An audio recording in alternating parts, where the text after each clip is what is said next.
Stop everything you're doing right now. What I'm about to tell you will completely change how you see the world. There are 4 lies that society has been feeding you since childhood. These lies are designed to keep you weak, dependent, and powerless. And the worst part, you probably believe every single one of them. 500 years ago, Niccolò Machiavelli warned us about these exact same deceptions. He understood that power isn't given, it's taken. And today, I'm going to show you exactly how these 4 deadly lies have been stealing your power without you even knowing it. By the end of this video, you'll see through the fog that's been clouding your judgment for years. You'll understand why some people seem to effortlessly get what they want, while others struggle their entire lives. And most importantly, you'll learn how to reclaim the power that rightfully belongs to you. Let me ask you something.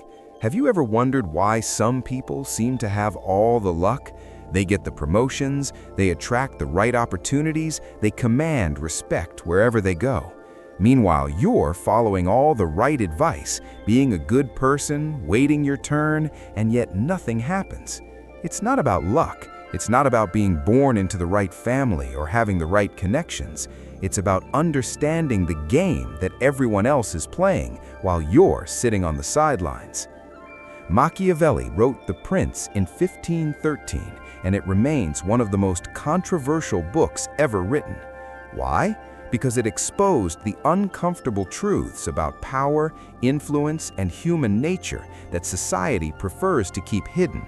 The same truths that are still relevant today, maybe even more so. You see, there's a reason why these 4 lies exist.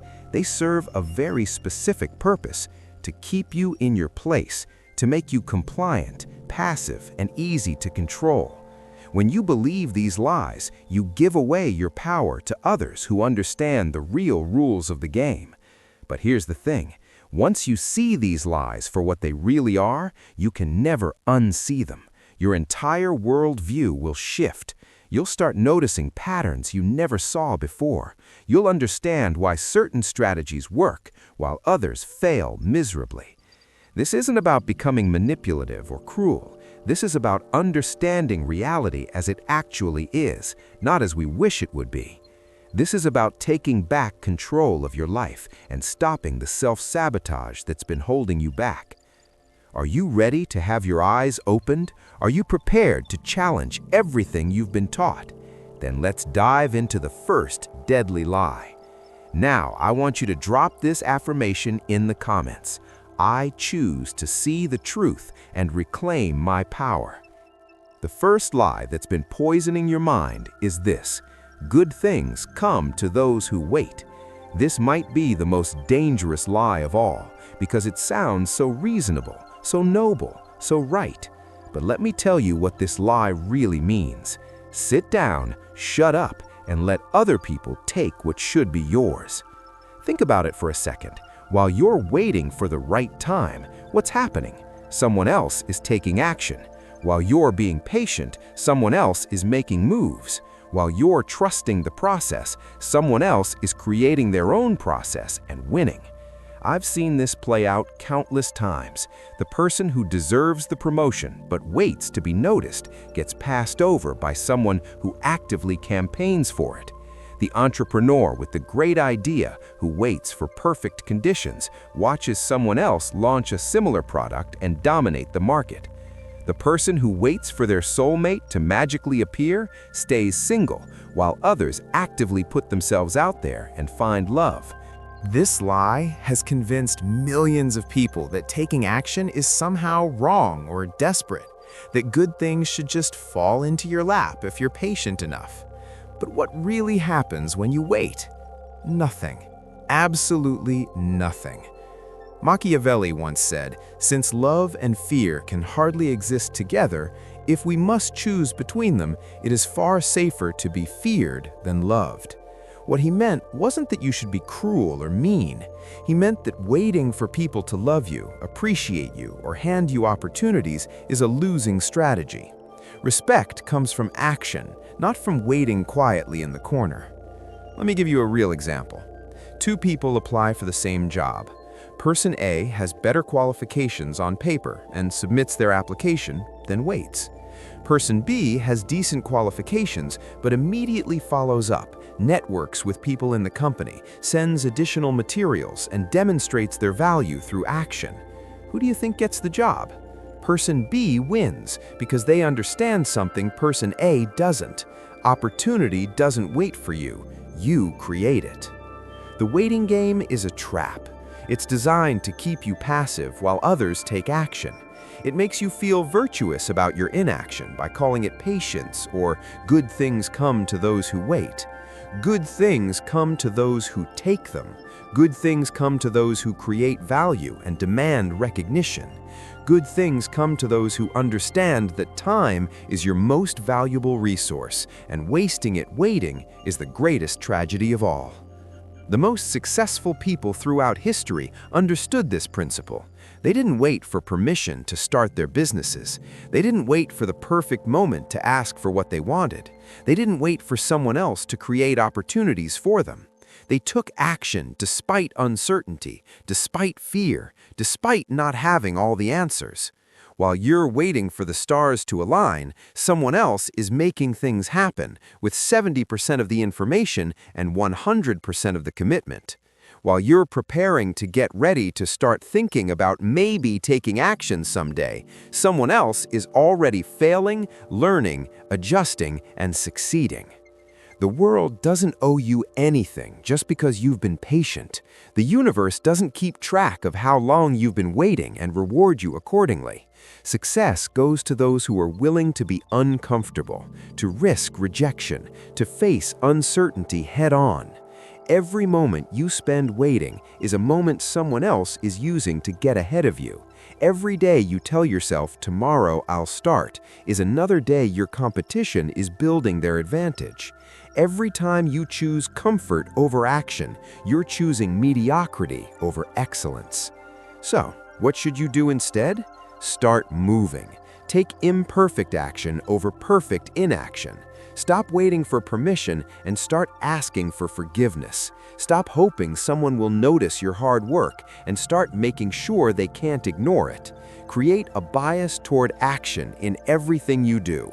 When you have an idea, test it immediately.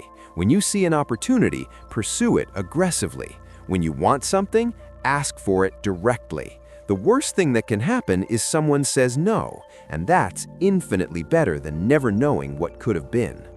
The world belongs to those who show up and take it. Everyone else gets the leftovers, if there are any left.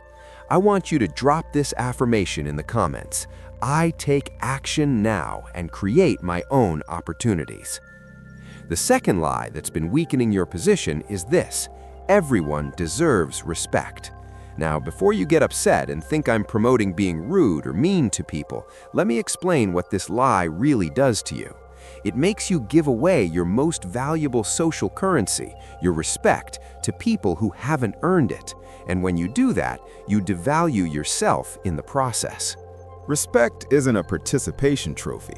It's not something you hand out just because someone exists. Respect is earned through actions, character, and results. When you give respect to people who haven't earned it, you're essentially telling the world that your standards don't matter. What happens when you believe this lie? You respect people who don't respect you. You value the opinions of people who haven't achieved anything worth valuing. You give equal weight to the advice of successful people and failures. You treat your time and energy as if they're worthless by giving them freely to anyone who asks. Think about the most successful people you know. Do they respect everyone equally? Absolutely not. They're selective about who gets their attention, their time, and their respect. They understand that respect is a two-way street and it has to be earned on both sides. Machiavelli once said, "Men judge generally more by the eye than by the hand, for everyone can see and few can feel." Everyone sees what you appear to be, few really know what you are. What he understood was that how you present yourself, including who you choose to respect, shapes how others see and treat you. When you respect people who don't deserve it, you appear weak and undiscernible. Imagine this. You're in a meeting with 10 people. 5 of them have built successful businesses, created value, and earned their position through merit. The other 5 are there because of politics, connections, or luck, and they haven't contributed anything meaningful. If you treat all 10 people with the same level of respect, what message are you sending? You're saying that achievement doesn't matter. You're saying that results don't matter. You're saying that you can't tell the difference between value and mediocrity. And when you send that message, people stop taking you seriously. Now, this doesn't mean you should be rude or dismissive. There's a difference between basic human decency and respect. You can be polite to everyone while reserving your respect for those who've earned it. You can be kind without being naive. You can be considerate without being a pushover. How this plays out in real life. The person who demands respect without earning it will test you. They'll see if you have standards or if you're just another person they can walk all over. If you immediately give them respect they haven't earned, they'll categorize you as weak and treat you accordingly. But if you're polite but reserved, if you make them work for your respect, something interesting happens. They either step up and earn it, or they reveal their true character by getting upset that you won't immediately bow down to them. The people worth respecting will understand. They know that respect is earned because that's how they operate too. They'll actually respect you more for having standards. I've watched this dynamic play out in business countless times. The executive who immediately treats everyone the same regardless of their contribution or competence gets walked all over. Their team doesn't respect them because they don't respect themselves enough to have standards. Their peers don't take them seriously because they can't distinguish between value and mediocrity. And when you send that message, people stop taking you seriously. Now, this doesn't mean you should be rude or dismissive. There's a difference between basic human decency and respect. You can be polite to everyone while reserving your respect for those who've earned it. You can be kind without being naive. You can be considerate without being a pushover. Your respect should be like a luxury item, valuable because it's rare and difficult to obtain. When you make it cheap and available to everyone, it loses all its power to influence behavior and outcomes. So here's what you need to do. Stop giving away respect like it's candy on Halloween. Start evaluating people based on their actions, not their words. Be polite to everyone, but save your respect for those who've proven they deserve it through consistent, valuable behavior. Watch how they treat other people when they think no one important is watching. Look at their track record of keeping commitments. Observe whether they take responsibility for their mistakes or always find someone else to blame. Notice if they contribute value or just consume it. Your respect is valuable. Treat it that way. When you do, people will start treating you with the respect you deserve in return. Now, I want you to drop this affirmation in the comments. My respect is earned, not given, and I value myself enough to have standards. The third lie that's been sabotaging your success is this: just be yourself and people will like you. This sounds so positive and affirming, doesn't it? It makes you feel good about who you are right now. But here's the problem. It's keeping you exactly where you are right now. And if where you are right now isn't where you want to be, then this advice is your enemy. The truth is, there are different versions of yourself. There's the lazy version, the disciplined version, the confident version, the insecure version, the focused version, and the distracted version. When someone says just be yourself, which version are they talking about? Most people default to their comfortable version, the version that requires no effort, no growth, and no discomfort. They mistake this for being authentic, but really they're just being lazy. They're choosing the path of least resistance and calling it self-acceptance. You need to be the best version of yourself, even when it's uncomfortable, especially when it's uncomfortable. Machiavelli once said, "Everyone sees what you appear to be. Few experience what you really are." He understood that you have control over how you present yourself to the world. You can choose which version of yourself to show up as. And the version you choose will determine the opportunities you attract and the people who want to work with you. Let me give you an example. You have two versions of yourself. Version A shows up late, makes excuses, complains about problems, and avoids difficult conversations. Version B shows up early, takes responsibility, focuses on solutions, and addresses issues head-on. Both are you, but which one is going to attract better opportunities? The just be yourself lie convinces you that version A is more authentic because it's easier, but version B is just as authentic. It's just the version that requires discipline and effort. The uncomfortable truth, the right version of yourself, might make some people uncomfortable. The version that sets boundaries might upset people who are used to walking all over you.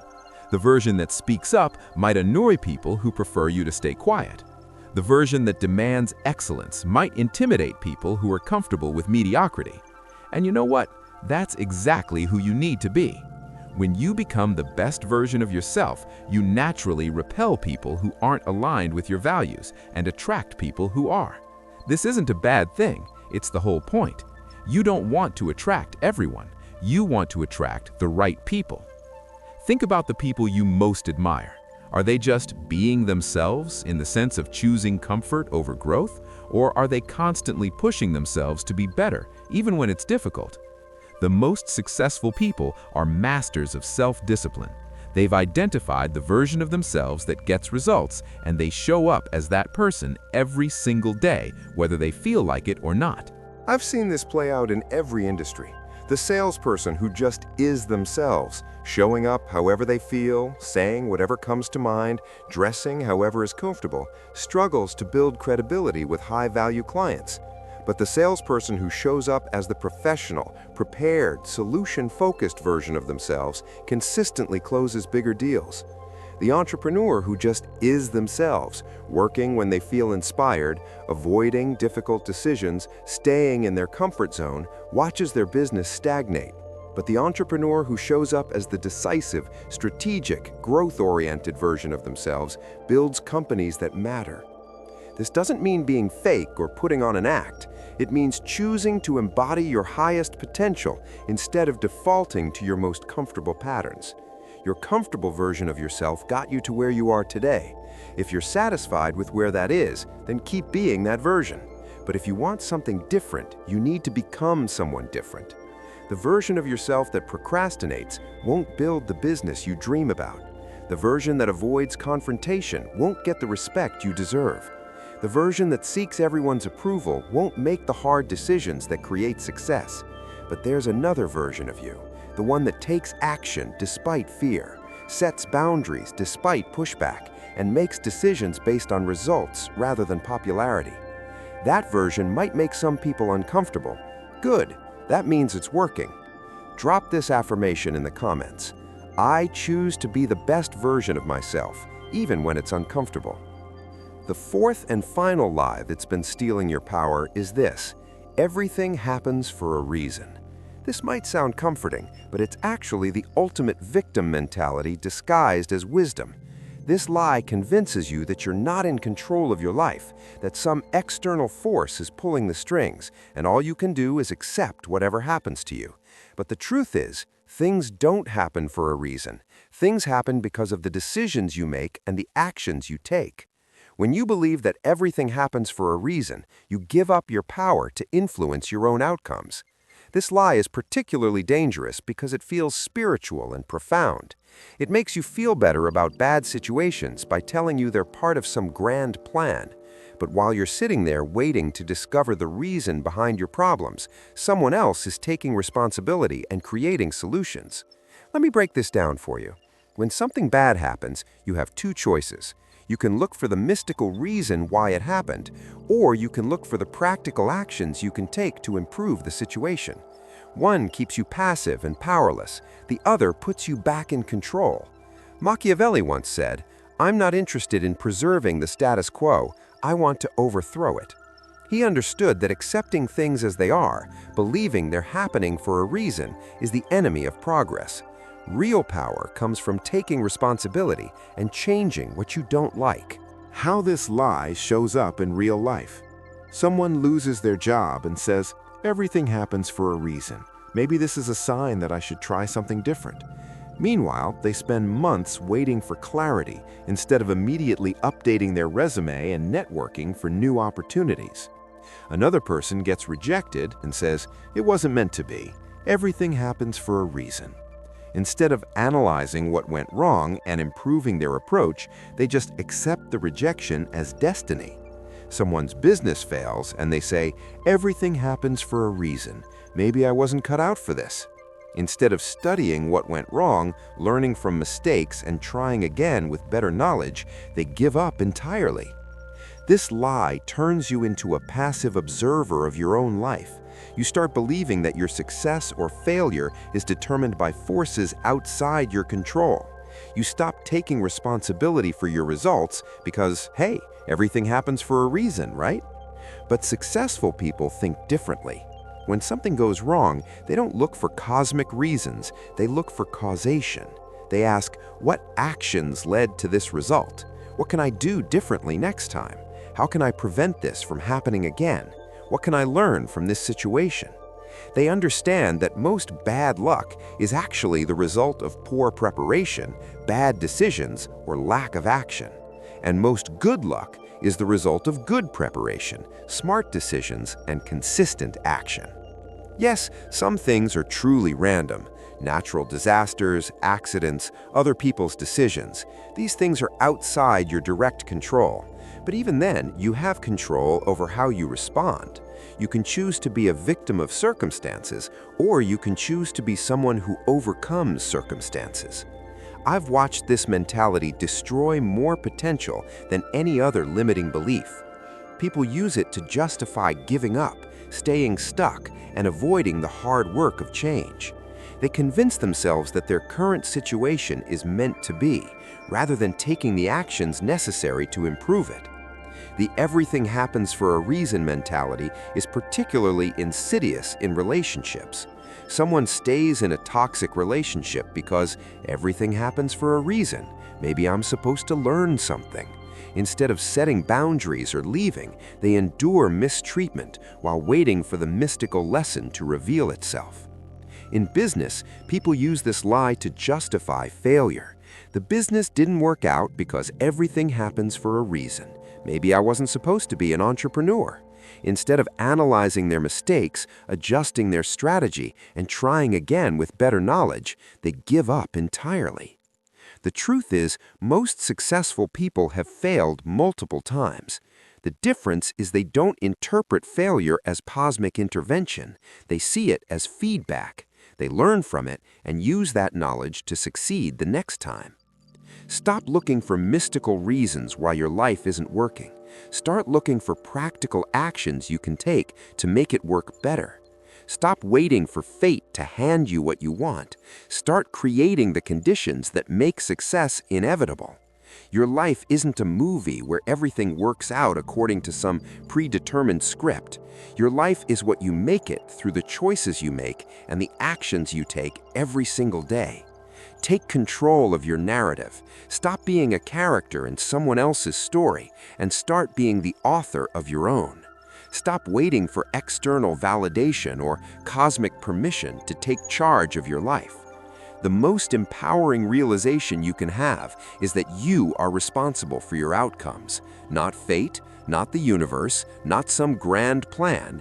You, your decisions, your actions, your standards, your effort. When you fully accept this responsibility, you reclaim your power to change anything you don't like about your current situation. Now that we've exposed all 4 lies, let's look at the pattern. Each of these lies serves the same purpose: to keep you passive, dependent, and powerless. Good things come to those who wait keeps you passive instead of taking action. Everyone deserves respect makes you dependent on others' approval instead of setting your own standards. Just be yourself and people will like you keeps you comfortable instead of pushing you to grow. Everything happens for a reason makes you powerless instead of taking responsibility. These aren't random pieces of bad advice. They're part of a system that benefits from your passivity. When you wait instead of acting, someone else takes what could have been yours. When you give respect to everyone, those who've earned it hold all the power. When you stay comfortable, you don't threaten the status quo. When you believe in fate, you don't fight for change. Machiavelli once said, "Since love and fear can hardly exist together, if we must choose between them, it is far safer to be feared than loved." But I want to expand on this. It's not about being feared in a negative sense. It's about being respected for your standards, your actions, and your results. It's about people knowing that you're someone who gets things done, who doesn't accept mediocrity, and who won't be pushed around. The most successful people throughout history have understood these truths. They've rejected these comfortable lies and embraced uncomfortable realities. They've chosen action over waiting, standards over universal acceptance, growth over comfort, and responsibility over fate. You now have the knowledge. You understand the lies that have been holding you back and the truths that can set you free. The question is, what are you going to do with this knowledge? Are you going to go back to your old patterns, or are you going to start implementing what you've learned today? The choice is yours, but choose quickly, because while you're deciding, someone else is already taking action. Now, I want you to drop this final affirmation in the comments. I reject these lies, embrace these truths, and commit to living from a position of power. Remember, good things don't come to those who wait, they come to those who take them.